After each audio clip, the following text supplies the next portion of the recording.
South Dakota and Minnesota, two states that border each other and share a lot of the same good old Midwestern qualities. But there's one particular area where Minnesota has the edge, and that's the professional sports scene. Take a trip to Minneapolis and you have your pick. The Timberwolves, the Lynx, the Wild, the Twins, the Vikings, just to name a few. But when it comes to football, it's no secret that South Dakota is Vikings territory. Seems like it's 90% Viking fans, maybe 10% Packer fans, but growing up I didn't hardly know any Packer fans. It was 100%, that was our home team. I'd always been a Vikings fan. I grew up watching the Vikings, I went games at Met Stadium, games at the Metrodome.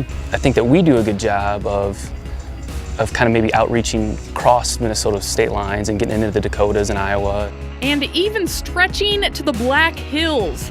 That Minnesota nice has had an effect on people. From day one, as soon as I started to get to know everybody in the building, all the players, the organization, that makes the decision really easy on who you're cheering for. There's a bunch of great people, a lot of good guys, so it makes it easy to cheer for them for sure. South Dakotans know the players from their state that have donned the purple and gold. It's people like Chad Greenway, Ben Lieber, and Riley Reef. Another tidbit, the very first Vikings game was played at Howard Wood Field in Sioux Falls. Welcome to your new home.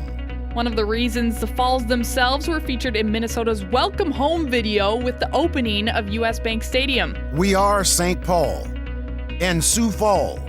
But step off the field and in to the front office, and the South Dakota connection to the Vikes is much greater. Behind the scenes, administrative, secretarial, coordinating, anything that Coach Zimmer needs, I can save time for him to do more on the field.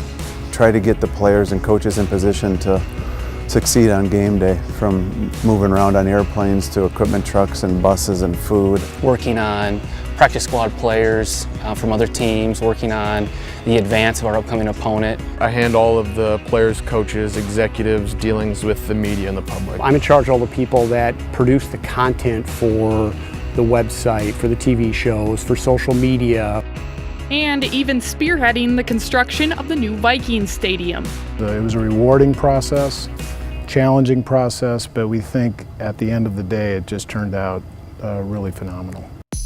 So, some pretty important roles, you could say. And although nobody's journey to the front office is the same, just about all of them share a similar piece, that being a tie to the Rushmore State.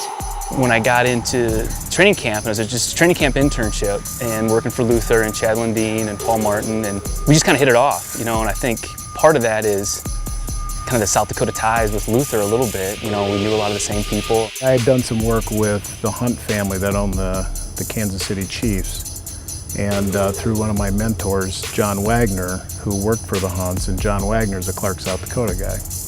One of the guys that he worked with actually became the Vikings EVP and general manager in '98, '99. And when he was going to hire this position, I hadn't spoken to him in 2 years, and he called me out of the blue and asked me to come interview for the job. Okay, so think about South Dakota. It's a beautiful state, no doubt, but it's smaller in population. There are a lot of farmers and ranchers. The entire state has a quaint, small-town feel to it. Yet trek a few hours to Minneapolis, one of the largest and most populous cities in the U.S., and there are a bunch of SD natives working in an NFL front office.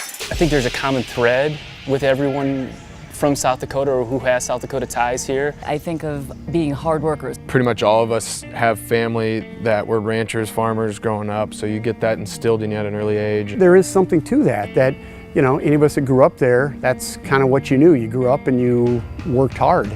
For these South Dakotans, it's more than a job. It's representing their state on one of the highest levels with core values. Values that Rushmore State residents prided themselves in long before Minnesota even had a professional football team. My dad was a huge Vikings fan, and so I think growing up was he'd be very proud knowing that I was working here just because he was such an avid fan as well. We've just continually gotten great people from our state. The people that we have here from South Dakota just represent where they come from, so well that when we start talking to people and they happen to be from South Dakota, you kind of get over that initial barrier right away and just like, hey, let's really dig in and see if this is a fit.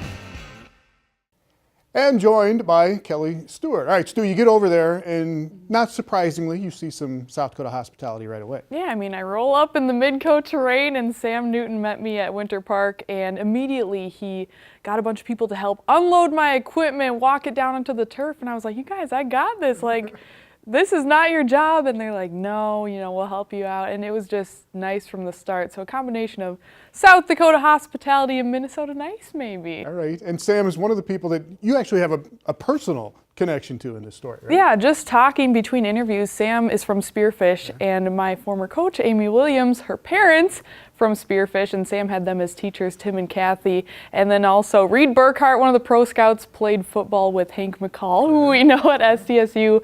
And Mary Redmond, her niece, Amy Miller, is a trainer in Sioux Falls. I worked out at her gym. And Steve Poppin went to school with Bobby Heemiller, who is Ty Heemiller's dad, who I played basketball with and is one of my good friends. So all sorts of connections. Played high school basketball against Steve Poppin. There you go. Yes, fun stuff. All right. Thanks a lot, Kelly Stewart. Coming up, the analytics kid, a special student with a mind made for crunching numbers and coaching football. But first, the science of sports, strength, speed, and agility with Augustana University alum and current Minnesota Viking, C.J. Ham. Sports science is really understanding the physiology and the biomechanics behind athletic performance and health and safety. With CJ, we're looking at his acceleration. As a running back in the NFL, you have to get up to speed very quickly and produce a lot of force when you hit the line.